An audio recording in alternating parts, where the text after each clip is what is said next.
السلام علیکم دوستو، جرنی آف ناولز کے پلیٹ فارم پہ آپ کو خوش آمدید۔ آج ہم باغ سے باغ تک ناول کی 7ویں قسط پڑھیں گے، تو شروع کرتے ہیں آج کی قسط۔ 24 گھنٹے گزر چکے تھے۔ آنیہ کا شہابی سے کوئی رابطہ نہیں ہوا تھا۔ اس کا فون مسلسل بند جا رہا تھا۔ آنیہ اور نہار کو اس جوڑے کی طرف سے بھی پریشانی تھی جسے شہابی نے پہلے اپنے گھر میں اور پھر کسی دوست MPA کے پاس پناہ دی تھی۔ جو کچھ آنیہ نے ہاؤسنگ سوسائٹی کے دفتر میں سنا تھا، اس کے بعد اسے یقین سا ہو گیا تھا کہ اس لڑکے لڑکی کی اب خیر نہیں۔ مغرب کے بعد آنیہ نے ایک بار پھر شہابی سے بات کرنے کی کوشش کی۔ فون یا تو اٹینڈ نہیں ہوتا تھا یا بند ملتا تھا۔ پچھلے 10-12 گھنٹے سے وہ مسلسل بند تھا۔ آنیہ جنجلا سی گئی۔ اس نے تہیہ کر لیا کہ وہ شہابی کی اور اس جوڑے کی موجودہ صورتحال جان کر ہی رہے گی۔ آنیہ اور نہار نے مشورہ کیا۔ دلبر ماموں شام کے بعد انہیں گھر سے نکلنے کی اجازت نہیں دیتے تھے۔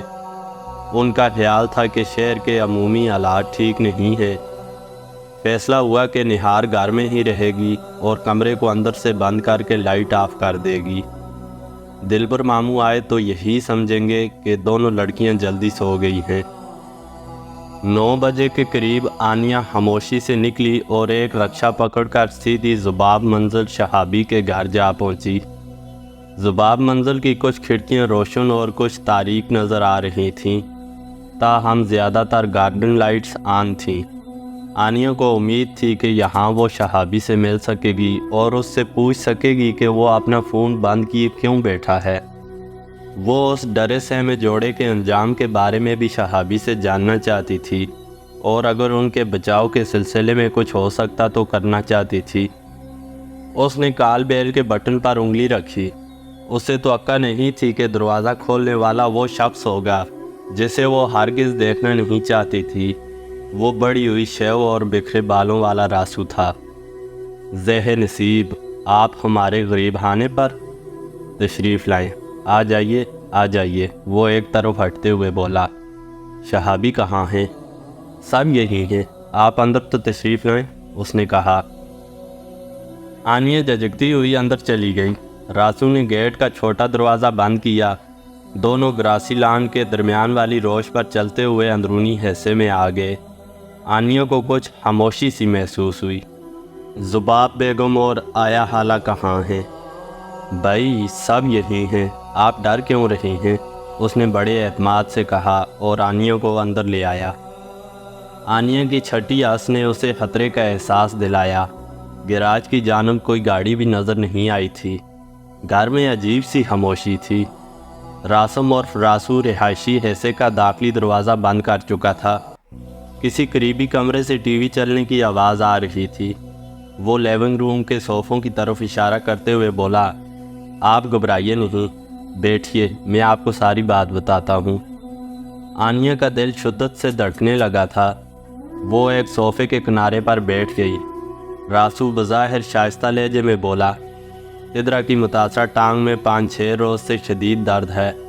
وہ اسپتال میں ایڈمٹ ہے، امی اس کے پاس ہیں۔ اور باقی لوگ؟ آنیہ نے ڈرتے ڈرتے پوچھا۔ وہ سب ایک شادی پر ہوشیارپور گئے ہوئے ہیں، شاید کل رات تک لوٹیں گے۔ آنیہ ایک دم کھڑی ہو گئی۔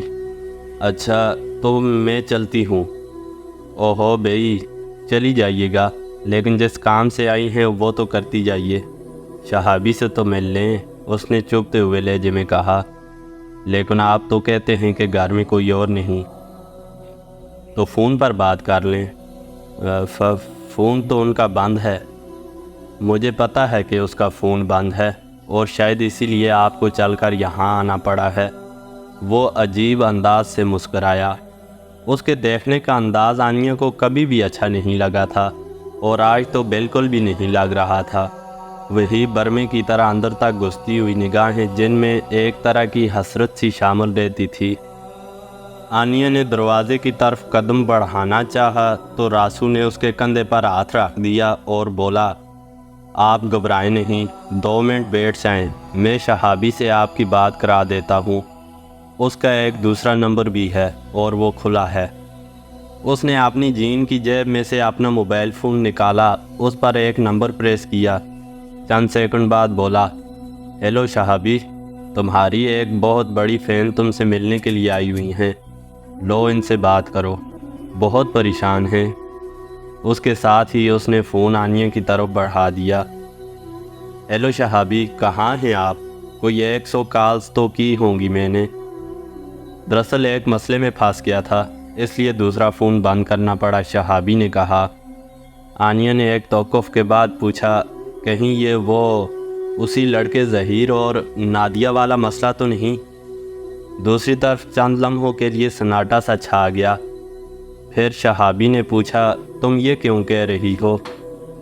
دراصل آج نہار کور کو کہیں سے پتہ چلا ہے کہ راجوری کا کوئی ریٹائرڈ فوجی افسر اس لڑکی نادیہ کی واپسی کے لیے سخت پریشر ڈال رہا ہے۔ ہو سکتا ہے کہ اس لڑکی کو زبردستی اس کے وارثوں کے حوالے کر دیا جائے۔ نہار کو یہ سب کس نے بتایا؟ بس کسی طرح پتہ چل گیا اسے، ابھی میں نے زیادہ تفصیل نہیں پوچھی، آنیا نے بات بنائی۔ تو تم صرف اس لڑکی کے بارے میں جاننے کے لیے یہاں ذباب منزل چلی آئی ہو؟ نہیں شہابی، میں آپ کے لیے بھی پریشان تھی، مجھے آپ کی کچھ سمجھ نہیں آ رہی ہے۔ شہابی اور آنیا کے درمیان 3-4 منٹ گفتگو ہوئی۔ اس دوران میں دراز کا راسو اپنے دونوں ہاتھ سینے پر باندھے خاموش کھڑا رہا۔ شہابی حیدر نے تسلیم کیا کہ وہ جس مسئلے کا ذکر کر رہا تھا وہ ظہیر اور نادیہ سے ہی متعلق ہے۔ تو اب کہاں ہیں وہ؟ آخر میں آنیا نے پوچھا۔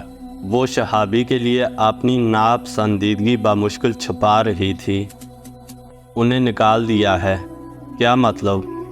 تو سمجھو کہ وہ اب MPA کے پاس نہیں ہیں، انہیں محفوظ جگہ پہنچا دیا ہے۔ باقی میں ایسی جگہ ہوں جہاں زیادہ لمبی بات نہیں کر سکتا، کل میں خود تم سے بات کر کے تفصیل بتاؤں گا۔ تم ذرا جلدی سے راسو کو فون دو، بس 1 منٹ کے لیے، ذرا جلدی کرو پلیز۔ آنیا نے شہابی کی خجلت محسوس کرتے ہوئے بیزاری کے ساتھ فون راسو کی طرف بڑھا دیا۔ وہ شہابی سے سرگوشیوں کے انداز میں بات کرتا ہوا 8-10 قدم دور چلا گیا۔ راسو کے انداز سے ظاہر ہو رہا تھا کہ دونوں دوستوں میں تلخ کلامی ہو رہی ہے۔ آنیا اب جلد از جلد یہاں سے نکل جانا چاہتی تھی۔ وہ دروازے کی جانب بڑھی تو راسو فون بند کر کے پھر اس کے سامنے آ گیا۔ یہ نہیں ہو سکتا مس آنیا، آپ کچھ کھائے پیے بغیر یہاں سے نہیں جا سکتی، یہ ذباب منزل کی روایت نہیں ہے، پلیز بیٹھیں۔ نہیں، مجھے فوراً جانا ہے، میں ماموں کو بتائے بغیر آ گئی ہوں، وہ ذرا سختی سے بولی اور پھر بند دروازے کی طرف قدم بڑھائے۔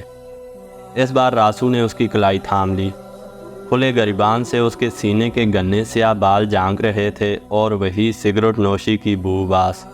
وہ مسکرا کر بولا، مہمان آتا اپنی مرضی سے ہے مگر جاتا میزبان کی مرضی سے ہے۔ آپ کے ساتھ تھوڑی دیر بیٹھنا، 1 کپ کافی کا پینا میرے لیے بڑی خوشی کی بات ہوگی۔ اپنی کلائی پر راسو کا لمس آنیا کو کسی انگارے کی طرح محسوس ہوا۔ چھوڑے مجھے، وہ تیز سے بولی اور اپنی کلائی چھڑانے کے لیے زور لگایا۔ اس کوشش میں اس کے ہاتھ کی پشت بڑے زور سے راسو کے چہرے سے ٹکرائی۔ یوں لگا جیسے اس نے الٹے ہاتھ کا تھپڑ راسو کے منہ پر دے مارا ہو۔ 2 سیکنڈ میں راسو کے بلائی ہونٹ سے خون رس آیا۔ جانور نہیں ہوں کہ تمہیں پھاڑ کھاؤں گا، راسو پھنکارا اور اس کی کلائی کو زور سے آگے پیچھے ہلایا۔ اس کا چہرہ سرخ ہو گیا تھا۔ ایک لمحے کے لیے لگا کہ وہ بھی اسے کوئی چوٹ لگا دے گا، مگر پھر اس نے خود کو سنبھالا۔ اپنی بائیں آستین سے وہ خون پونچھا جو ہونٹ سے رس آیا تھا، تب نسبتاً ٹھہرے ہوئے ہلکے پھلکے لہجے میں بولا، پہلے تو صرف درخواست تھی لیکن اب تمہیں کچھ وقت میرے ساتھ گزارنا ہی پڑے گا۔ آنیا کی کلائی پر اس کی گرفت سخت تھی۔ اسے لگا کہ وہ ایک جال میں آ پھنسی ہے۔ ذباب منزل خالی پڑی تھی، دروازے بند تھے۔